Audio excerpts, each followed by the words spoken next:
Let's make these tiny turkey sourdough loaves together. For this recipe, I'm going to show you the measurements to make 4 tiny turkeys, but you can halve or double the recipe to make it work for you. To a large mixing bowl, add 100 grams or about a half a cup of active bubbly sourdough starter. Next, add in 350 grams or about 1.5 cups of water that's been warmed to about 85 to 90 degrees Fahrenheit. Mix the sourdough starter and the water together until most of the sourdough starter has dissolved into the water. Finally, add in 11 grams or about 1.5 teaspoons of salt and 500 grams or about 3 1/4 cup of bread flour. Mix all of the ingredients together until all of the flour is well hydrated. This will take a minute or two, so just be patient. Once you've mixed all the ingredients into a shaggy dough that looks like this, scrape down the sides of the bowl the best that you can, and then cover the bowl with a lid or a damp tea towel and let the dough rest on the counter for 1 hour.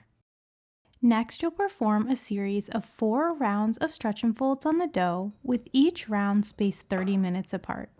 Stretch and folds are done to add strength to the dough as well as to organize the gluten network.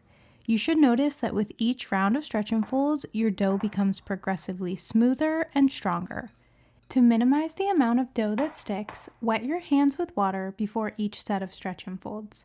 And don't forget to cover your bowl with a lid or damp towel between each round to keep your dough from drying out. After your 4th and final round of stretch and folds, allow your dough to rest and continue its bulk fermentation on the counter for about 1 to 3 hours. The colder your home is, the longer this will take. Next, we'll start the shaping process on the dough. Flip your bowl over and allow your dough to naturally release out of the bowl onto the counter. Then, using a wet bench scraper or a knife, split the dough into 4 roughly equal pieces. You can weigh the pieces if you want to be precise, but I don't mind if my turkeys are slightly different size. If you weigh them out, they'll be about 240 grams each. Then, take each piece of dough and fold all of the sides in towards the center in order to start forming the dough into a ball shape.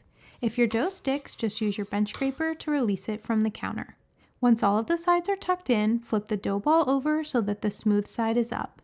Then you'll further shape and tighten the dough by using your hands to push the dough up and away from yourself on the counter, and then to the side and down back towards yourself. You're almost moving the dough in the shape of a candy cane. Repeat this until the surface of your dough is tight, and then set the dough ball aside and repeat with your 3 others. You'll then cover the dough on your counter with a wet towel and allow it to rest for 30 minutes. After resting the dough, we'll do the final shaping. Use your bench scraper to pick up one of your dough pieces and flip it over so the smooth side is down on the counter. Fold the top of the dough down in towards the center, then fold each of the sides overlapping each other, almost like the dough is giving itself a hug.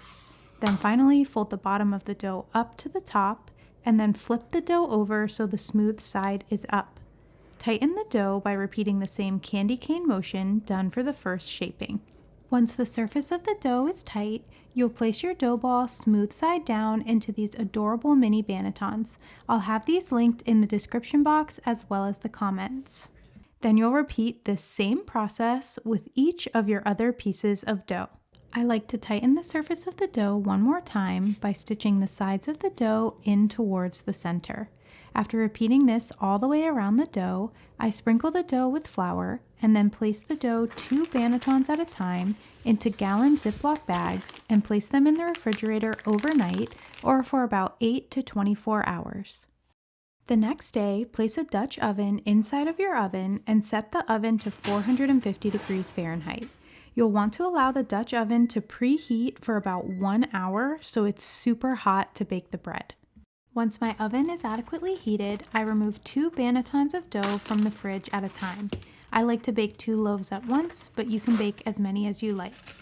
Flip your dough out of its banneton and onto a piece of parchment paper. Using a knife or a bench scraper, we're going to place 2 cuts in the dough to form the turkey wings. Make sure when you're cutting the turkey wings that you don't cut this piece of dough off of the dough itself. You want to leave a little bit still attached at the top so that the wing stays attached to the body. Once you've cut the wings, pick them up and fold them over and shape them how you'd like them on the body. I like to then place a toothpick just to make sure that the wing stays attached during baking, and then I repeat this on the other side. Once we've shaped the wings, now we're going to move on to cutting the turkey legs how you see here. We're cutting this excess dough that's on the side of the turkey that we created by forming the wings. When cutting the legs, we're removing this piece of dough completely from the turkey body. Then I like to pick it up and just shape the top of the dough a little bit more round so that it looks like a drumstick, and then reattach it a little bit lower onto the turkey body than where you cut it off from. Repeat this with the other leg, and then I like to overlap the two turkey legs so that it just looks cute. Repeat this process with your second piece of dough to form your second turkey. Once your turkeys are shaped, remove your hot Dutch oven from your oven and place both turkeys on their parchment paper inside. I like to spray my turkeys with water to increase blistering on the crust. Then replace the lid on your Dutch oven and place it back in your oven and bake at 450 degrees for 20 minutes. After 20 minutes, remove the lid from your Dutch oven as well as remove the toothpicks from the bread. Then turn your oven down to 400 degrees and continue baking your turkey loaves for about 5 to 10 more minutes or until the crust is golden brown. Once your first 2 loaves are cooked, take your next 2 out of the fridge and shape them and bake them the same way. And now you have 4 perfectly cute, tiny, personal-sized turkey loaves to serve at Thanksgiving or whenever you like. Thanks so much for watching, everybody. Leave a comment below with what your favorite dish is on Thanksgiving.